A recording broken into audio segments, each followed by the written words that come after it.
Hey everyone, and welcome back to the channel. JB and I thought it'd be a fun idea if we sat down season by season and ranked each episode in a traditional tier list. Except we kind of switched it up. Usually you'd have your S tier all the way to F tier, but we figured if we're doing Bob's Burgers, let's switch it up a little and make it very burger centric. So our our ranking will go something like this. Medium will be the best. Medium well will be great. Medium rare would be good. Rare is okay, and overdone and dry would be the worst. Obviously, these are based off burger temperatures and how they're cooked, so we figured let's roll with that. JB, how hard was it for you to create your list? It actually didn't take me that long. It was weirdly easy for this season. I'm sure other seasons will be harder, but this one was not too difficult. And did you find yourself struggling with what you may have listed as overdone and dry, or did you even list any as overdone and dry? I listed one. Okay. And it's similar to kind of what we've talked about in the past, where it's been like one or two characters really just sets the tone and really just upsets me for the episode. Right. Okay, fair enough. So then what we'll do is we'll list this not as from best to worst, but we'll go in actually air date order. So we'll start with episode 1, go all the way to episode 13, and we'll do that with every season going forward. So let's start off with season 1, episode 1, Human Flesh. JB, where did you have this one? So Human Flesh, I had that one. Let me check my list real quick. So Human Flesh I had as a medium rare. It's good. Okay. Yeah, much like yourself, I also had this as a medium rare. It's a fine episode. It's a great first episode, but there are better ones. In the past we've joked about like some of the jokes are a little in this climate right now, and like they're a little more edgy, and season 1 is edgy to begin with, but this episode in particular you could tell was pretty edgy, and they were trying to kind of gauge and see what the audience would and would not allow for. And that came up quite a bit, but it's still a really good episode. Great way to introduce the Belchers and Bob's Burgers to everybody, but just it's a good start. It's okay. It is, yeah. Again, it's not perfect, but it's a very good appetizer, if you will, for what the series would become. Moving on, Crawl Space. So Crawl Space, I'm thinking this might be similar as well for us, and then we might start to diversify a little bit, because we both have agreed Crawl Space is one of the top episodes of Bob's Burgers. So this is one of my mediums. This is one of the best episodes by far. 100% agree. This was medium. Again, medium being our very best, S tier, if you will, if you're familiar with the tier ranking system. Crawl Space, we're introduced to Coochie Kopi. We have the guys right there. Yeah, we have the multiple Shining references. It's easily one of my top 5 Bob's Burgers episodes of all time, and it was a very easy choice for me to go medium on this one. Yeah, I felt this was kind of an easy, simple decision for me as well, because you brought up like the Shining references. I'm a huge Kubrick fan, and just having like the red screen and like all the reference points from The Shining and Coochie Kopi being the bartender, it's just we get Bob being crazy, talking to himself on the wall. We get introduced to Teddy. We get Gloria. We get Al. We get, Gene soundboarding his grandparents having sex and using that as a book report. Like, you get all kinds of craziness, and it just plays so well in this episode. It also has one of my favorite jokes, the Salman Rushdie joke. Yep. Lion, Witch, in the Wardrobe. Yeah. But for those reasons and many more, that gets my very first medium. And we've always brought up the bucket system for Bob's Leaky Roof. How does that work? When does he go back up and empty those buckets? And where do they go? Because I don't think we've seen them since then. So no. That brings us to Sacred Cow. Ooh, Sacred Cow. So this one's one of the tougher ones, because it's well loved by a lot of people. We get Melissa. You get Randy Watkins' first introduction to the series, and he sticks around for he's even in episodes in more recent seasons. So I have Sacred Cow as a medium well. Interesting. Okay, again, for those keeping track at home, medium well is a great, so like an A tier for the normal lists. This is where it gets a little controversial, I suppose, because I have this as simply a rare. Oh, it's just okay. All right. It's just okay. I like Randy. I don't really care for the Melissa aspect of it all, even though that's the entire episode. It's a fine episode, but for me, it's just a rare. It's okay. I think for a lot of people too, it's kind of the whole Melissa thing is kind of weird, and it's just kind of like that.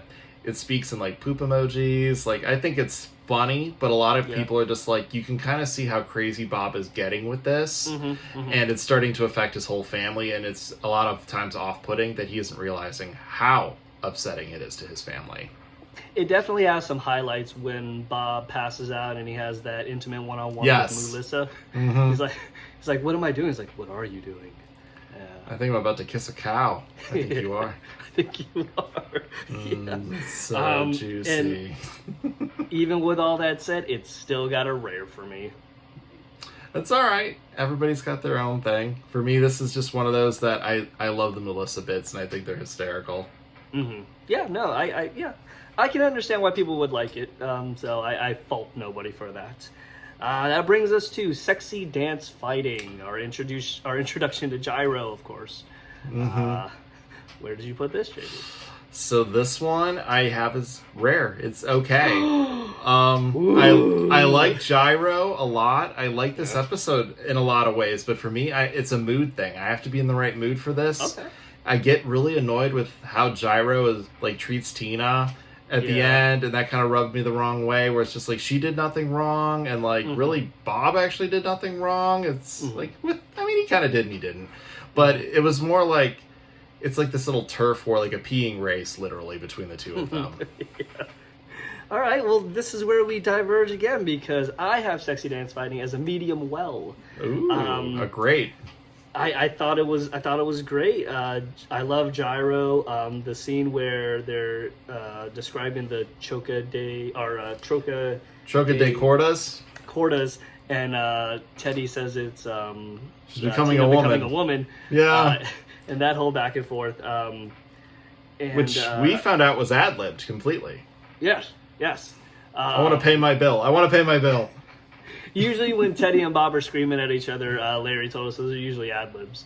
But yeah, I thoroughly enjoyed this. And when Bob goes in there for the final time, and Tina doesn't get her belt and he kind of loses it, and he goes like, that kid didn't do anything. He could barely even do this thing well. He didn't do that. And yeah, I gave this a medium well. So. Okay. That's fine. We'll all have our own. Yes. Hamburger Dinner Theater, Season 1, Episode 5. So, Hamburger Dinner Theater, I moved this one at the last minute. Oh. Just looking over my lists, and I was like, there are a lot of good moments in this that I do enjoy. There's still... Linda is the character that I have a lot of issues with in this one, but we get Pirates of Panache, we get a lot of cool little moments. We get the cops, we get the robber whole thing, the dynamic. Bob comes out of his shell and sings at the end. So for me, I put this down as a medium rare. It's good. Okay. Where did you have it? Where did you have it originally? I had it at rare. Oh. It was just okay, and I was like, it's a little better than just okay. Okay. All right. Well, I had this one at a medium well. I really like this episode. I like the robber. How everyone thinks it's part of the show, but Bob realizes he's being held up, and then he comes back, and then he's a part of the show. Louise, specifically with her prepping to go on stage, her red leather, yellow leather. You don't wish luck in theater, or whatever the back and forth. You say break a leg. Sorry, baby. Sorry, baby. You know how I get. And Tina with her last line, no, don't. Damn, girl, Tina, take a bow. Yeah. So, medium well for me. That brings us to Shish Kebab Bob, of course, the one where we're introduced to Jimmy Jr. properly, and it's Tina's birthday, and we also introduce a fan favorite, Marshmallow. Yes, we are. And we get to kind of see Jimmy Pesto for how much of a horrible person he is, and how that trend basically continues throughout. So, I really like Shish Kebab. It's written by John. I think it's directed by Chris.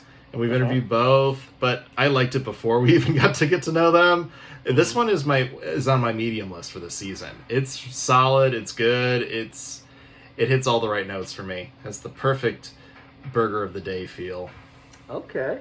I gave this a medium rare. Oh boy, it's just okay. Oh, no. Just okay. Oh no, it's good. It's good. Oh yeah. Medium rare is good. I love the stuff with Bob in the cab itself. The day after, where he says, "I think I might have tried crack and I might have liked it." I didn't care for anything that happened at the party. I didn't care for the Jimmy Pesto of it all, or the Junior part. My favorite part was literally Bob in the cab. Everything else I could have took or leave.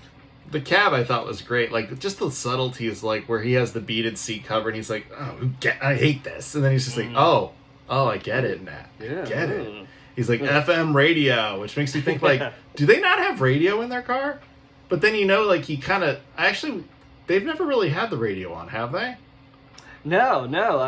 He's played CDs in that little tape player thing that I used to have in high school. He uses that and tries to pawn that. What about Christmas in the Car? Don't they... He calls into the radio station, so they definitely have a radio. Yeah, I think it's the only time I've heard them use the radio. Yeah, no, that's as far as I can remember. Yeah, that's about it. Mm-hmm. So, but yeah, shish kebab, medium rare for me. It's good. It's a medium for me. Bed and breakfast. Yeah. Do you want to go first, or do you want me to go first for this one? You go ahead. We'll keep the tradition. So you go first. The jokes in this episode hit really well for a lot of things. Like, Javid is great. The why am I blanking on their name? The couple who's into BDSM. Yep. Mm-hmm. They, like, all their little thing is fine where they're like, get out. And, like, Linda's in the room. They're like, no, you get out. And she's like, oh, I'll go. I'll get out. And then just Teddy being the perfect guest. But that's kind of where it stops for me. Linda's really annoying in this episode and really pushes my buttons a lot, and like and also Teddy being pushed to his like literal limit, and he is like the nicest guy. It's like this poor guy just got literally like everything about his ex-wife just got thrown out there for everyone to know, and it's like so for me this one, because of kind of Linda, is overdone and dry. Ooh, our first overdone and dry. Of course, overdone and dry being our F tier. Not good. And it's not that it's like a terrible episode. There are good parts, but it does not. No, I'm not going to walk it back. It's an episode that I really have a hard time watching. Yeah. Well, no reason for you to walk it back or justify, JB, because I also have it as overdone and dry. There was no aspect of this particular episode that I particularly enjoyed. And rarely ever go back to watch it. The only time I watch it is if it's on autoplay and it shows up. Same. Yeah. And there's a couple, we'll get in later seasons, there's ones like that. And really, the only thing I'm saying is there's some good jokes from the voice actors. But and writing was pretty good for most of it, but no. It's an episode that really just upsets me on a lot of levels. Yeah. Overdone and dry. Our first overdone and dry. Overdone and dry. You're overdone and dry. You're overdone and dry. That brings us to Art Crawl. Art Crawl for me is a perfect burger of the day. It has so many good moments. I love it so much. For me, it's like, as an artist, it literally epitomizes the whole experience of what art kind of like shows are. Mm-hmm. Where like somebody is like Louise just putting out stuff and they're just like $30, $20, and people are paying for it, but no one's buying the art stuff. Mm-hmm. And I just love Gail. We get Gail, we get the anus paintings. We get Linda's actually the one who like put underwear on them and hates them. Mm-hmm. Mm-hmm. I gave this one a rare. Ooh, it's okay. It's just okay. There are a couple of standout scenes and a couple of jokes here and there that are real funny, but overall, I could take or leave this episode. I'm indifferent to the episode. I don't hate it. I don't love it. It's just there. Daddy better see some paintings. Yeah. Louise is my favorite bit because she does like the shut your mouth, it's art crawl, or like you said, Daddy better see some paintings, and Andy and Ollie are terrified. Well, doesn't Andy and Ollie, they have like the Star Wars joke where it's just like, just cut me open and lay inside me. You can stay warm. Yeah. And you're like, oh, that's so tragic. I'm so cold. But yeah, beyond that, it's just all right. And I gave it a rare. And I think it's a filet, but that's fine. Oi, oi, oi, oi, oi. That brings us to spaghetti western and meatballs. I have this one as a rare. Okay. There are parts that I enjoy. The abs let me access my feelings. I love that about Bob bringing that back after he said it was stupid. Yeah. The part I don't really care for is the choo-choo and his dad bit. I think that's just like this masculine, toxic masculinity thing coming out. And it's just like, I don't really care for that. That's annoying. And like, I'll just beat you up and then I don't have to go to the gym. And it's like, okay. I also have this as a rare. For a lot of the same reasons you. I didn't care for the choo-choo part. The only... I like the burn unit. Yeah. The only thing... I slightly agree with the toxic masculinity part. The way it salvages itself is that Bob is not aggro as well. Agreed. If they were both aggro, then I'd be like, oh yeah, no, boo-boo on this one. But it's another... It's there. If it's on, cool. Yeah. I liked Gene with... when he had the little guitar and then the sun hat on. I like that part, but that was about it. I like that his beef is that the guy steals his jokes for blokes' jokes. Yeah. You'll steal the punchline from me for the last time. Yeah, it's But it's just okay. Yeah, maybe season 1 should have had 9 episodes and not season 2. Yeah, season 2, should have had more. Burger War. Alright, so Burger Wars. This one I have as medium rare.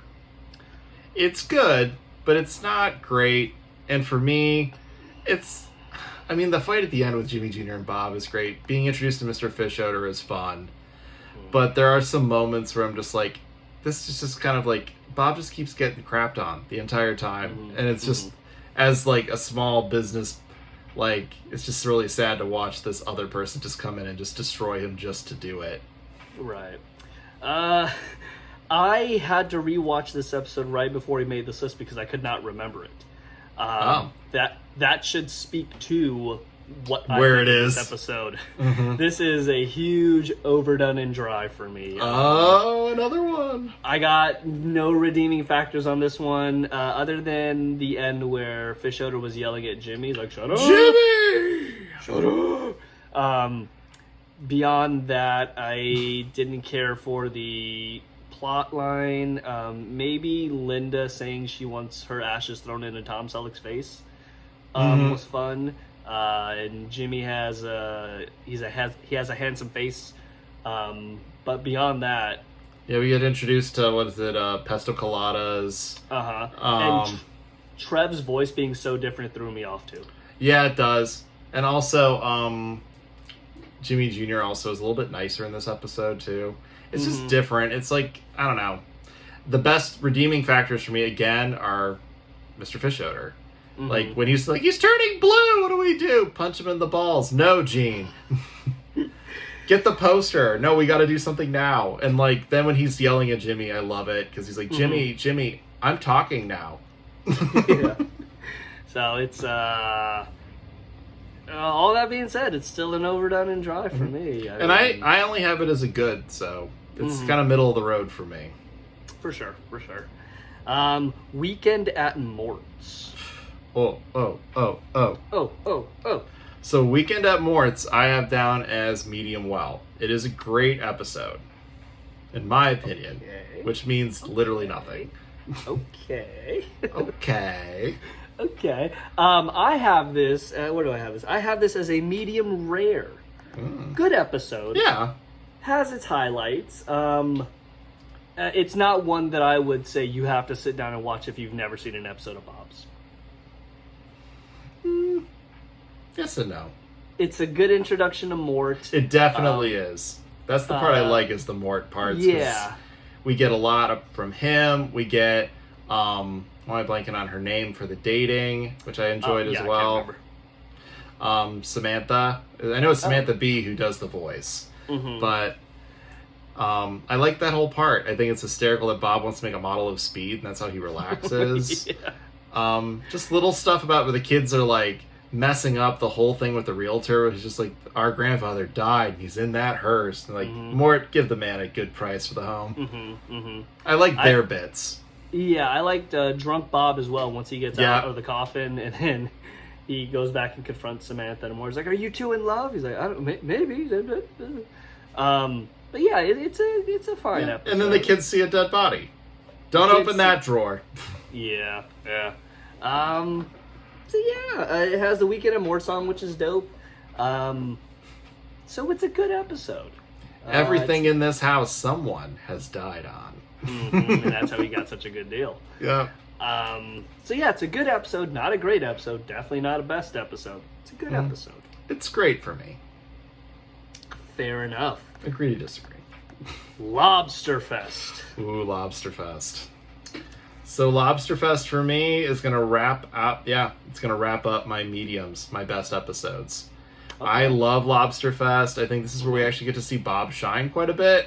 And he's kind of like, he's a burger man who's trapped in a lobster like town, and it's seafood town. Finding out that Gene's very allergic. Yeah. Although just Bob's like just like, look at my son. And he's like, wait, have you always looked like that? This is like the baby picture he's blowing up too. But no, this episode is so much for me that's so good. And I mean, it was what we wanted to call the movie premiere party, was Bobsterfest, but just didn't work out. This was our introduction to Hugo, I believe? Yep. Okay. Hugo and Ron. Well, no, we see them in episode 1, but this is like where we really get you're right. a dose. We get Gretchen, I think. Yes. But we definitely get Hugo and Ron a little more fleshed out than episode. We get Wingman. So for me, Lobsterfest is a medium well. Okay. It's a great episode. The wind chimes bit I thought was hilarious. Wind chimes. Wingman, a great song. All in all, I loved the story. I loved after the storm, where Bob had to clean up everything and nobody wanted to help him, and he falls into the butter and X, Y, and Z. I think it's a great episode. 9 out of 10 for me. I'm not sure what's holding it back from being a medium, but it just isn't for me. I would agree that there's so many points though that make it a little bit better for me. Even like when he's like, "Hey Mort, can you help out?" He's like, "Could you mail this for me?" Because the mailbox is through the window. Or Teddy being like, "I bought this like claw cracker that an astronauts use." And it's like, they don't eat like lobsters in space, Teddy. He's like, "I spent $45 on this." It's like, there's just good little bits. Maybe you're changing my mind a little, but I'm gonna stick with what I said. I said what I said, and I'll stand by it. Like looting, like the whole looting, where they just take a brick, and Gene's like, "We took something, yeah." All these points are very valid, but I made my bed. I will lie in it. Medium well. Medium here. It's a special burger. So this is gonna wrap up season 1 with Torpedo. What did you think of Torpedo, JB? So Torpedo for me is right on the fence between medium rare and rare. It's good, but it's not great. So I kind of gave it the benefit of the doubt because I don't turn it off, and like I'm fine if it's on to watch it. And there are times where I like to watch Gene's like mascot races and the funny bits where they're like, "No, that's a real gun, you should duck." And like things like that kind of bring it up to a medium rare for me. It's good. Okay. I had this as a rare. Okay. So you were kind of like on that fence and you went the other way. Yeah, well, this was a no-brainer for me. I was really on the fence, but I definitely put this as a rare. As a huge baseball fan, this should have gave it bonus points. It didn't, mainly because there wasn't a lot of baseball in it. Yeah. It was an all-right story. Shit. Sorry. There you go. It was an all-right story. I just felt it could have been a little tighter. As a baseball fan, I was hoping for more baseball stuff, so maybe that's what killed it for me. But just a rare. Yeah. For me, it was like the little jokes, the subtle jokes, like you don't want to know how much a urinal ad costs. Mm-hmm. And like when Linda's just like, get me a ice cream and make it a swirl. And like the what was some of the other jokes I thought were really good that they did. There's just really the announcers. Fire, fire, fire. You should announce that in a crowded stadium. Yeah. It's not good. Or when Gene couldn't remember the name of the restaurant and Bob's yelling in the background. You work there every day. I just see it as Dad's Burgers. It's just you. So as a huge baseball fan, I wanted more baseball, but that's not what the show's about. So fairly unfairly, it got points deducted from me because of that. So that's fine. Makes sense. Fair. Yeah. So there you go, folks. That was season 1 from the Great North to Wonder Wharf's rankings, JB and myself's individual rankings, of course, for all the episodes. Did you agree with us? Did you not agree with us? Let us know in the comment section below. Bring it. Bring it. If you're not already, go ahead and subscribe to the channel. That's down below here somewhere. Also, follow us on our socials on Instagram or Twitter. We're at North to Wharf. On TikTok, which we're figuring out still, we're at From North to Wharf.